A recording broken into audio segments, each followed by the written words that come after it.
അച്ഛൻ ജീവിതത്തിൽ പ്രസംഗിച്ചല്ലേ, അച്ഛന് തന്നെ ഏറ്റവും സാറ്റിസ്ഫാക്ഷൻ തോന്നുന്ന ആത്മനിറവിൽ പ്രസംഗിച്ച ഒരു പ്രസംഗം എന്ന് പറയാവുന്ന ഏറ്റവും എക്സൈറ്റഡ് ആയിട്ട് ഓർത്ത് നിൽക്കുന്ന പ്രസംഗം ഏതാ? എല്ലാ പ്രസംഗവും അങ്ങനെ ഒന്നും മറ്റേതിനൊക്കെ ബെറ്റർ ആണെന്ന് പറയാൻ ഒക്കെയല്ല. അങ്ങനെ തോന്നുന്നില്ല. ഈ കർത്താവിനെ കുറിച്ച് പ്രസംഗിച്ചപ്പോൾ ചില പ്രസംഗങ്ങൾ വളരെ ആവേശകരവും ഇൻസ്പയർഡുമായിട്ടൊക്കെ, പ്രത്യേകിച്ച് ഒക്കലവുമായാലും ഒരിക്കല് യേശു ക്രിസ്തുവിനെ കുറിച്ച് പ്രസംഗിച്ചൊക്കെ ഞാൻ കേട്ടത് വളരെ ആവേശകരമായിട്ടൊക്കെ തോന്നി. പിന്നെ ആവേശം ഒരു പ്രത്യേകത എനിക്ക്, എൻ്റെ പ്രസംഗത്തിൽ ആവേശഭരിതനായ പ്രസംഗിക്കത്തുള്ളൂ. ഈ ക്രൂശിനെ കുറിച്ച് അങ്ങനെ ഡെപ്തിൽ പ്രസംഗിച്ചത് അച്ഛൻ്റെ പ്രസംഗങ്ങളിൽ വളരെ കർത്താവിൻ്റെ ക്രൂശീകരണമൊക്കെ വളരെ ടച്ചിങ് ആയിട്ട് പ്രസൻറ്റ് ചെയ്യും. അതിനെന്തോ ഒരു പ്രചോദനം വന്നു? PM ഫിലിപ്പ് സാറാണോ അതോ? ആയിരിക്കണം. അദ്ദേഹത്തിൽ നിന്നല്ലേ നമ്മളതൊക്കെ അതിൻ്റെ ആ തുടക്കം, പുള്ളിയുടെ പ്രസംഗ രീതികളല്ലേ ആദ്യം പഠിക്കുന്നു. ഏതെങ്കിലും പ്രസംഗകനെ ഇമിറ്റേറ്റ് ചെയ്യാൻ ശ്രമിച്ചിട്ടുണ്ടോ? ഒരാളെയും ഇമിറ്റേറ്റ് ചെയ്യാൻ ശ്രമിച്ചിട്ടില്ല. ഇല്ല. വലിയ പ്രസംഗരെ ഈ ഇന്റർനാഷണൽ ഫിഗേഴ്സിനെയൊക്കെ ഇമിറ്റേറ്റ് ചെയ്യാൻ ശ്രമിച്ചിട്ടില്ല. എനിക്ക് ആരാ ഇംപ്രസ് ചെയ്ത അല്ലെങ്കിൽ ജീവിതത്തിൽ TD ജെയ്ക്സ് എന്ന് പറഞ്ഞ ഒരാളുണ്ട്. TD ജെയ്ക്സ് പ്രസംഗം ഇഷ്ടമാണ്. ഇപ്പോഴും എനിക്ക് തോന്നുന്നു പുള്ളി ആവേശകരമായിട്ട് പ്രസംഗിക്കുന്ന ഒരു മനുഷ്യൻ. അത് അച്ഛന് പ്രസംഗത്തില് അത് വളരെ ഇഷ്ടമുള്ളൊരു കാര്യമാണെന്ന് തോന്നുന്നത്. നമ്മളുടെ തമ്മിലുള്ള പേഴ്സണൽ ടോക്കിലൊക്കെ നമ്മൾ പലപ്പോഴും ബില്ലി ഗ്രാമിനെ കുറിച്ച് പറഞ്ഞിട്ടുണ്ട്. ബില്ലി ഗ്രാമിനെ മീഡിയയാണ് വളർത്തിയതെന്നും അദ്ദേഹത്തിൻ്റെ ബൈബിൾ ഓറിയൻറ്റഡ് പ്രസംഗങ്ങളെ കുറിച്ചും അദ്ദേഹത്തിൻ്റെ ജീവിതത്തിൻ്റെ ഇതുമൊക്കെ പലപ്പോഴും നമ്മൾ തമ്മിൽ പറഞ്ഞിട്ടുണ്ട്. അത് ബില്ലി ഗ്രാം അച്ഛനെ സ്വാധീനിച്ചിട്ടില്ല? ഉണ്ട്. പിന്നെ അദ്ദേഹത്തിൻ്റെ പ്രസംഗം ഇപ്പോഴും ഞാൻ കേൾക്കും. ഇതിനകത്ത് യൂട്യൂബിൽ വരുമല്ലോ അദ്ദേഹത്തിൻ്റെ പുസ്തകങ്ങൾ. ഈ വായന പണ്ട് മുതലേ ഒരു ഹോബിയായിരുന്നു? അതെ. കോളേജിൽ പഠിക്കുന്ന കാലത്ത് മുതൽ ഞാൻ മാതൃഭൂമി ആഴ്ചപ്പതിപ്പ് അവിടെ ലൈബ്രറി വരും, അത് വായിക്കാൻ തുടങ്ങി. പിന്നെ കലാകൗമുദി, എല്ലാ വാരികകളും വായിക്കും. അങ്ങനെ ഒരു സെക്യുലർ വായനയുടെ ഒരു തലം ഡെവലപ്പ് ചെയ്തു. ഫിക്ഷൻസ് വായിക്കുമായിരുന്നു? ഫിക്ഷൻസ് വായിക്കും, നോവലുകൾ, കഥകൾ, ഡ്രാമകൾ എല്ലാം വായിക്കും. സ്പീഡിൽ വായിച്ചു തീർക്കുമായിരുന്നു നോവലുകൾ അച്ഛൻ? ഇല്ല, സമയമെടുത്ത് വായിക്കത്തുള്ളൂ. ആണോ? സ്പീഡല്ല. അത് KP യോഹന്നാൻ വളരെ സ്പീഡിൽ വായിക്കുന്നവരാണ്. സ്പീഡ് റീഡിങ് പുള്ളി പഠിച്ചിട്ടുണ്ടെന്ന് എന്നോട് എനിക്ക് പറഞ്ഞു. ഞങ്ങൾക്കും പഠിക്കാൻ ബേർഡ് സ്കൂളിൽ പഠിക്കാനുണ്ടായിരുന്നു. ഞാനത് എൻജോയ് ചെയ്ത് വായന എൻജോയ് ചെയ്യുമ്പോൾ അത് മറ്റേത് ഇൻഫർമേഷൻ പെട്ടെന്ന് ഓടിച്ച് വായിച്ചു. ഓരോ പേജിലും എന്തുണ്ടെന്ന് പെട്ടെന്ന് ഒരു ഒറ്റ നോട്ടത്തിൽ പിടിച്ചെടുത്ത് മുന്നോട്ട് പോകുന്ന അതാ സ്പീഡ് റീഡിങ്. എനിക്കത് ഇഷ്ടമല്ല. ഞാനത് എൻജോയ് ചെയ്ത് വായിക്കണം. വാക്കുകൾ ഈ പ്രസംഗത്തിന്റെ ഞാൻ മനസ്സിലാക്കിയ ഒരു കാര്യം, ആ പ്രസംഗം കേൾക്കുമ്പോൾ നമുക്കൊരു വിഷ്വൽ നമ്മുടെ മുന്നിൽ വരുന്ന ഒരു ഫീൽ ഉണ്ടാവുമായിരുന്നു. ഇപ്പൊ യേശുവിന്റെ ക്രൂശീകരണം പ്രസംഗിക്കുകയാണെങ്കിൽ ക്രൂശിൽ കിടക്കുന്ന യേശു നമ്മുടെ മുന്നിൽ വന്ന് നിൽക്കുന്നത് പോലുള്ളൊരു ഫീല് ഉണ്ടാകുമായിരുന്നു. അപ്പൊ ആ ഒരു വിഷ്വലൈസേഷൻ എനിക്ക് തോന്നുന്നു ഈ ഇങ്ങനെയുള്ള ഫിക്ഷൻ വായനയിൽ നിന്നായിരിക്കും ഡെവലപ്പ് ചെയ്യുന്നത്. ഈ കർത്താവിൻ്റെ ക്രൂശീകരണത്തെ കുറിച്ചൊക്കെ ഇങ്ങോട്ട് പ്രസംഗിച്ചാൽ നമ്മൾ ആ കുരിശിൻ്റെ കുറച്ച് അപ്പുറത്തോട്ട് മാറി നിന്ന് ഇത് കാണുക, ആണി അടിക്കുമ്പോൾ നമ്മുടെ രംഗത്തോട്ട് അടിക്കുന്നതായിട്ടാണ് തോന്നുന്നത്. എനിക്ക് ഡിഗ്രിക്ക് പഠിക്കുമ്പോഴാണ് ഞാൻ അച്ഛൻ്റെ ആദ്യമായിട്ട് കാണുന്നതും പ്രസംഗം കേൾക്കുന്നു.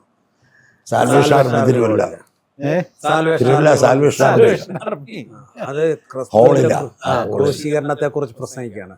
ആണി അടിക്കുമ്പോൾ എൻ്റെ ചങ്കത്തടിക്കുന്ന പോലെ തോന്നുന്നു. അത്രയും ഇപ്പോഴും ഇത്രയും വർഷമായിട്ട്, എനിക്ക് അന്ന് 18 വയസ്സേ ഉള്ളൂ. ഞാനിപ്പം സാൽവേഷൻ ആർമിയിലെ പ്രസംഗം പറഞ്ഞതുപോലെ ഞാനും സാജും ഒക്കെ കൂടെ ഒരു അംബാസഡർ കാറിൽ നിലമ്പൂർ വന്ന് നിലമ്പൂർ ടൗണിന് അടുത്തുള്ളൊരു ഓഡിറ്റോറിയത്തിൽ പ്രസംഗിക്കുന്നതാണ് ഞാൻ എൻ്റെ ജീവിതത്തിൽ ആദ്യമായിട്ട് അച്ഛൻ്റെ പ്രസംഗം കേൾക്കുന്നത്. ഇങ്ങനെ കോരിത്തരിച്ച് നമ്മള് മുന്നിൽ കൊച്ചു നിക്കറൊക്കെ കാച്ചറ്റൊക്കെ ഇട്ടുകൊണ്ടിരുന്ന് പ്രസംഗം കേട്ട ഓർമ്മയാണ് ഇന്നും. അതിങ്ങനെ അത് ആവേശത്തോടെ വായും പൊളിച്ച് പ്രസംഗം കേട്ടിരിക്കുന്ന ഞാൻ ഓർക്കുന്നു. അന്ന് നമ്മൾ ചിന്തിക്കുന്നില്ലല്ലോ ഈ മനുഷ്യനെ ഇങ്ങനെ അടുത്ത് കാണാൻ പറ്റുമ്പോഴൊക്കെ. അവിടെ കുറച്ച് ആളുകള് എനിക്ക് എന്നോട് താല്പര്യമുള്ളവരുണ്ടായിരുന്നു. അംബാസഡർ കാറിലാണ് അന്ന് വന്നത്. എനിക്ക് ആരുടെയാണെന്ന് എനിക്കറിയത്തില്ല. അച്ഛൻ്റെ ആണോ അതോ? എൻ്റെ അല്ലായിരുന്നു അത്. അല്ല, അത് എനിക്ക് തോന്നുന്നത് VM മാത്യുൻ്റെ ആണെന്ന് തോന്നുന്നു. അല്ല വി മാത്യു സാർ ഇല്ല ഇല്ലായിരുന്നു. ഇല്ല അന്ന് ഈ വി മാത്യു ഒക്കെ വരുന്നതിന് എന്നാ ചിത്രത്തിൽ എൻ്റെ വരുന്നതിന് മുമ്പുള്ള എൻ്റെ കാലഘട്ടം. എൻ്റെയാ ആ പുതിയ വണ്ടിയാ എൻ്റെ അംബാസഡർ കാർ. ആയിരിക്കും. സാജു ഉണ്ട്, സാജു വേറെ ആരൊക്കെ ഉണ്ട്. അന്ന് ഈ ഒരു ടീമായിട്ടാണ് അച്ഛൻ എപ്പോഴും യാത്ര ചെയ്തിരുന്നത് അല്ലേ? അതെ അതെ. ഈ ഒത്തിരി പേരെ കൂടെ കൊണ്ടുനടന്നവരെല്ലാം പ്രസംഗകരായി പോയി അല്ലേ, ഈ മനുഷ്യനൊഴിച്ച്. അല്ല അന്ന് ഞാൻ പ്രസംഗനാകാനല്ലല്ലോ കൂടെ വന്ന് വാഴക്കുട്ടത്തിൽ വാഴക്കിടയിൽ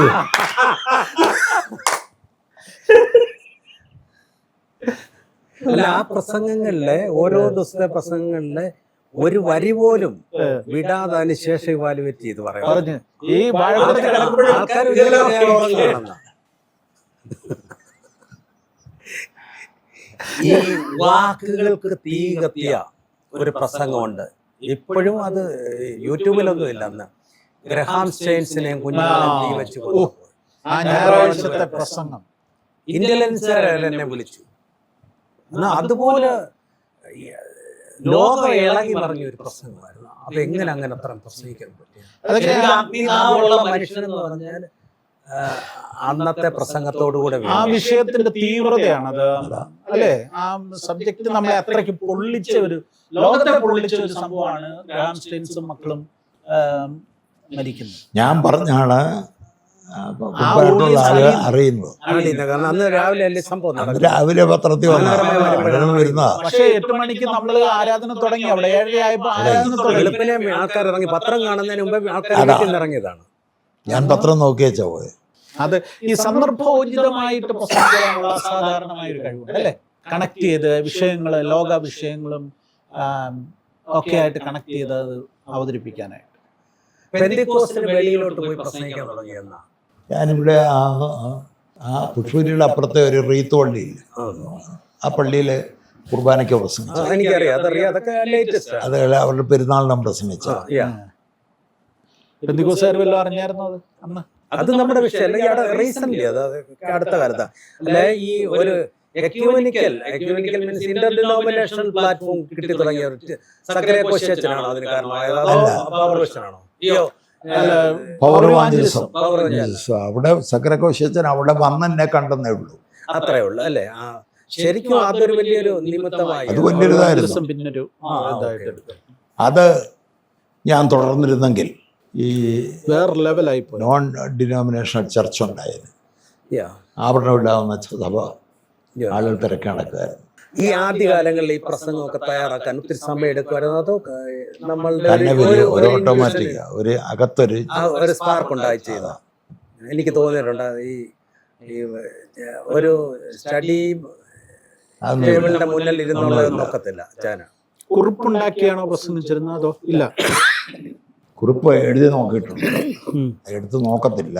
അത് ബൈബിളിൽ വെച്ച് ഉണ്ടായിരിക്കും, അത്രേ ഉള്ളൂ. അന്നും ഈ 1 മണിക്കൂർ താഴെ പ്രസംഗിക്കാറുള്ളായിരുന്നു. അതോ 1 മണിക്കൂറാ? ഈ വ്യക്തിപരമായ വിഷയങ്ങൾ ഇപ്പൊ പല പ്രസംഗരും അവരുടെ വീട്ടിലെ കാര്യങ്ങള് അല്ലെങ്കിൽ കുടുംബത്തിലെ കാര്യങ്ങള്, ഭാര്യയുടെ കാര്യം, ഇങ്ങനെയൊക്കെ പേഴ്സണൽ കാര്യങ്ങൾ പറയാറുണ്ട്. പാസ്റ്റർ കെ സി ജോണിന്റെ പ്രസംഗത്തിൽ ഒരിക്കൽ പോലും ഞാൻ കേട്ടിട്ടില്ല വ്യക്തിപരമായ കാര്യങ്ങൾ പറയും. ഒരു ഉദാഹരണമായിട്ട് പോലും പറയാം. പുൾപിറ്റ് എൻ്റെ അല്ല, അതാ എൻ്റെ കാഴ്ചപ്പാട്. എങ്ങനെ പുൾപിറ്റ് എൻ്റെ അല്ല, കർത്താവിൻ്റെ കാര്യം പറയാൻ വേണ്ടി മാത്രം എനിക്കൊരു ചാൻസ് തന്നേക്കുക. അവിടെ കയറി എന്നെക്കുറിച്ച് പറയാനോ എന്നെ പുകഴ്ത്താനോ എൻ്റെ ജീവിതത്തിനും പറയാനോ അല്ല. ആ ബോധം എപ്പോഴും എനിക്കുണ്ട്. പുൾപിറ്റ് എൻ്റെ അല്ല, വേറൊരാളുടെ പുൾപിറ്റിൽ എനിക്ക് ചാൻസ് തന്നേക്കുക. വ്യക്തിപരമായ വിവരങ്ങൾക്കല്ല അവിടെ പ്രാധാന്യം ഇല്ല. ഈ പിന്നെ എന്തോ ഒരു ചോദ്യം വന്നു. ഈ സ്വകാര്യ ജീവിതത്തിലെ പാസ്റ്റർ കെ സി ജോൺ വളരെ സിമ്പിളാണ്. പക്ഷെ പ്രസംഗവേദിയിൽ കയറുമ്പോൾ ഒരു അലറുന്ന സിംഹത്തെ പോലെ പലപ്പോഴും. അത്രയും കോൺഫിഡൻസ് ഉണ്ടല്ലേ? പിന്നെ അകത്ത് ദൈവം തരുന്ന ഒരു ഊർജ്ജോ എനർജി. പരാജയപ്പെട്ടു പോയ പ്രസംഗങ്ങളുണ്ടോ? ഓർമ്മനിക്കത്തക്കവണ്ണം ഉള്ള പ്രസംഗങ്ങളില്ല. ഇല്ല. പരാജയപ്പെട്ട് അതിനെ വഴിതിരിച്ചു വിടാൻ അന്നേരം അറിയാം. സ്റ്റഫ് ഉണ്ടല്ലോ, ബൈബിളായതുകൊണ്ട് ഒന്നല്ലേ വേറൊന്ന് കണക്ട് ചെയ്ത് ഏത് വാക്യം എടുത്ത് വേണേലും പ്രസംഗിക്കാം. പ്രസംഗത്തിന് അത്രേ ഉള്ളൂ.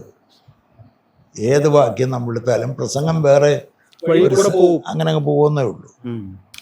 ഈ ഒരേ പ്രസംഗങ്ങള് ഒത്തിരി തവണ പ്രസംഗിച്ചിട്ടുണ്ടല്ലോ. പിന്നെ കാരണം ഈ ഓരോ സീസണിൽ ഒരു സീസൺ ഒരു കൺവെൻഷൻ സീസണിൽ 2-3 പ്രസംഗം എനിക്ക് കാണത്തുള്ളൂ. ഉള്ളൂ. അതാണ് ത്രൂ ഔട്ട് അതാ പ്രസംഗിക്കല്. ഒരു വർഷം ഒരു എത്ര സ്റ്റേജുകളിൽ പ്രസംഗിക്കുക, അങ്ങനെ ഒരു ഏകദേശ കണക്ക് പറയാൻ പറ്റുമോ?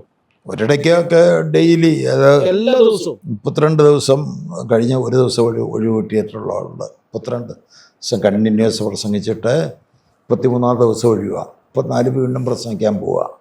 എൻ്റെ ഡയറി നോക്കുമ്പോൾ അറിയാം. ഈ കൃത്യതയും സമയനിഷ്ഠയും ഒക്കെ വളരെ വളരെ കൃത്യമായിട്ട് സമയം പാലിക്കുന്ന ഒരാളാണ്. അതെ.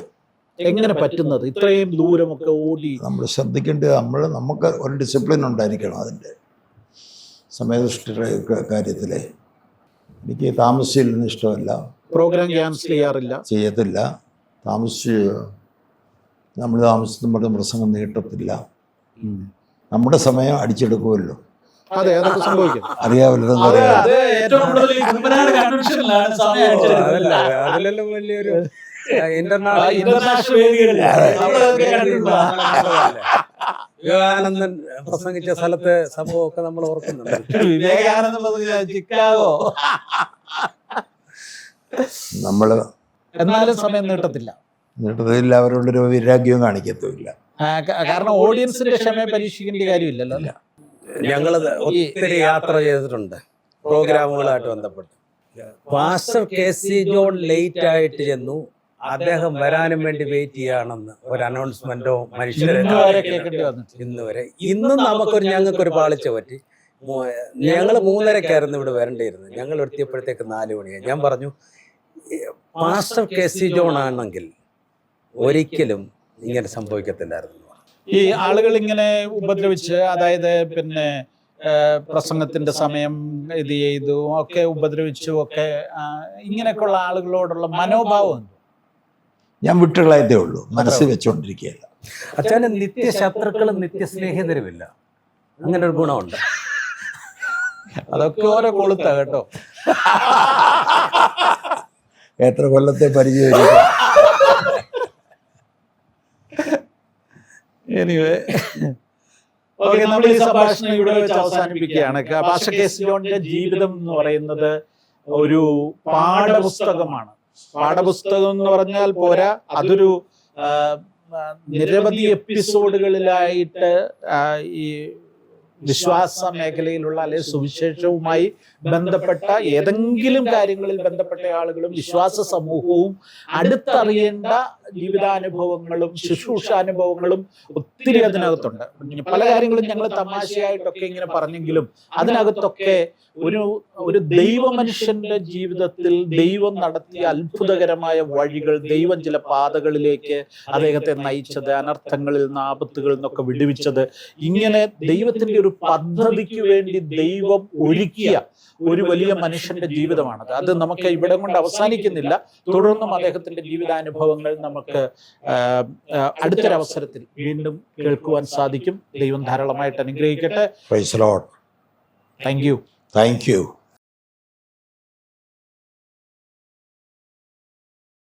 നിങ്ങളുടെ മക്കൾക്ക് വിവാഹപ്രായമായോ? ഹല്ലേലൂയ മാട്രിമോണിയൽ നിങ്ങളെ സഹായിക്കുന്നു. വിശ്വാസികൾക്ക് ജീവിത പങ്കാളിയെ കണ്ടെത്തുവാൻ ഏറ്റവും ഫലപ്രദവും സുരക്ഷിതവുമായ മാർഗമാണിത്.